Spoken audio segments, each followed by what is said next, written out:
Once again, the nation and the Congress is grappling with the issue of gun control. Joining us this morning is East Bay Congressman Mark DeSaulnier.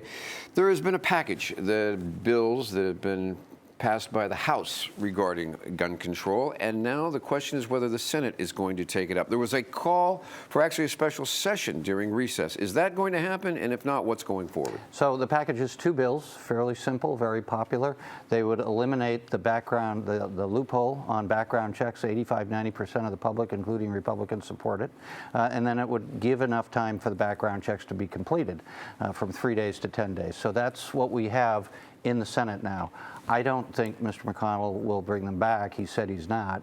And I am very cynical about him actually giving those bills a fair hearing and a vote, but hopefully.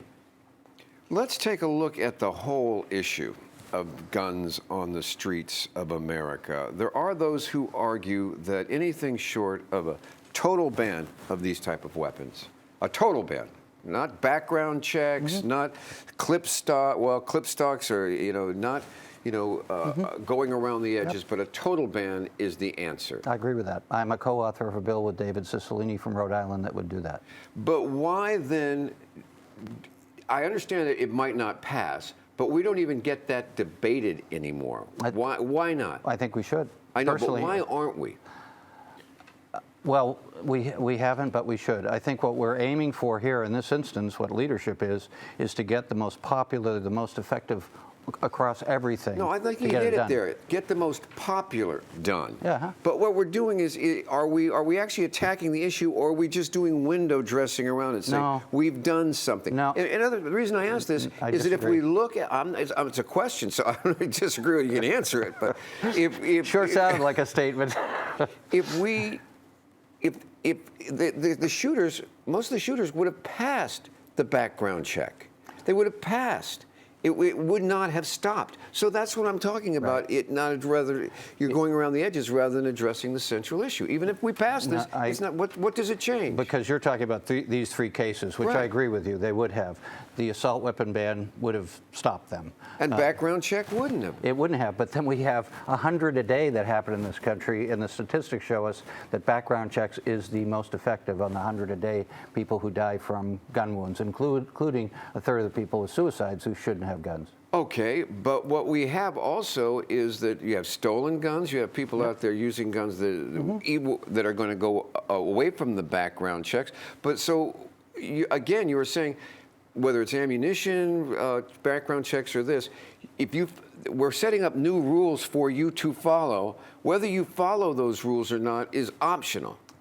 Well, let's just put, for instance, where all of those things you just said, there's been comprehensive evidence-based research applied to policy. California, statistically, California, Connecticut, the states that have done comprehensive gun violence regulation, statistically, you have fewer incidents. So you've got to take an evidence-based research approach to it. I agree with you. No one thing will eliminate gun violence in the United States, but if you take a comprehensive, let the researchers do their work, let us implement the policy. Let me ask you this. You and I hear every weekend there are shootings, all right? So even if California statistically is better off than other places, it's not. Well, you can't pick up a newspaper, turn on a newscast with somebody shooting. If you're one of those people who's one of those statistics, you're alive today because of the rules and regulations that California put in place. You're right that it has to be across the country. The Gilroy is a perfect example. He went to Nevada, bought the assault weapon, even though he wouldn't have been able to do that in California for a couple reasons. It's banned, but also he's underage. And then he brought it back into this state. So you need a national ban in that instance. And then you need to let the CDC do what they do. We reduced violence in this country because we followed the researchers. We need to do the same thing for gun violence. We're going to take that a step further if you can stick around for a second. Okay. The mass shootings in America are at an epidemic level. Joining us this morning is Congressman Mark DeSaulnier. Our question is, are we at a tipping point? If you'd like to take a look at what the president had to say on this issue, it seems to be something that is quite different from what he's been saying in the past. Let's take a look. They understand we don't want insane people, mentally ill people, bad people, dangerous people. We don't want guns in the hands of the wrong people. Congressman, what is your take on the president's remarks? I'm very skeptical that he's actually going to deliver. The Senate has said it's not coming back. I think they're just going to play this out so that maybe this will go away like all these others have, and people just get numb to it. Okay, let's try to take the man at his word for what it is. Do you think that the president's support of this could swing it and get the bills that are now in front of the Senate passed that would close some loopholes and expand background checks? Yes. I mean, we need to get the Republicans and Mitch McConnell to vote for those two bills that we've passed out of the House on background checks. They're the simplest, low-hanging fruit to start to do something about gun violence in this country. So if the president decided that he wanted to see those bills on his desk, I think that would happen.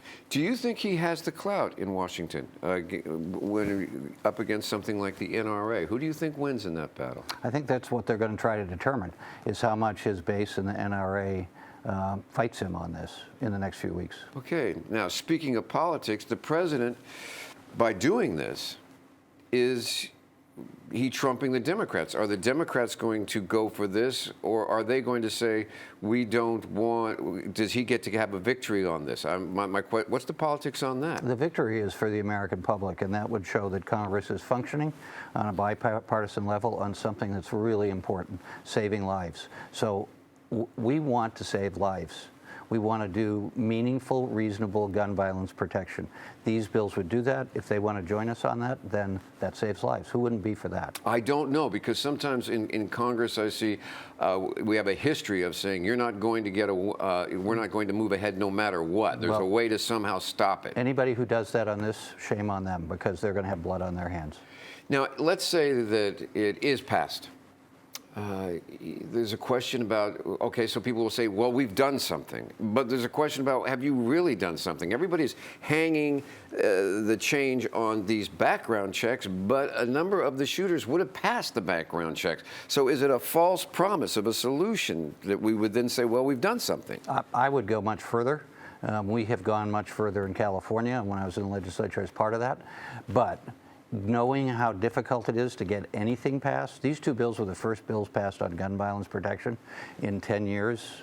So getting these signed into law would be a big step forward for the United States. For me, it's not nearly enough, but you got to get what you can to save lives. But politically, and I've seen this on a number of issues, it's a big step forward, and everybody says it's a good first step. Agree. It's a big fix. But the history shows that oftentimes it's the last step. And rather that sometimes it calls for a leap, such as in civil rights and women's rights and other things like that. A step does not make for the difference. Well, civil rights and women's rights, that's a good analogy in the sense of you make a step forward, it's giant, but it takes a long time. Women, Seneca Falls, it took 70 years after that for us to have the debate about the amendment, the 19th Amendment, that changed and gave women the right to vote. So this is democracy in many instances. It takes a long time for these things to happen. It shouldn't take so long, but this is the world we live in right now. So can I vote on a bill? Can we support a bill that will save people's lives? Yes. Will it solve everything? No. And it doesn't go far enough, but you save people's lives. That's well, I guess it is one step at a time, although sometimes that step comes up a bit short. Yeah. Anyway, joining us this morning, East Bay Congressman Mark DeSaulnier.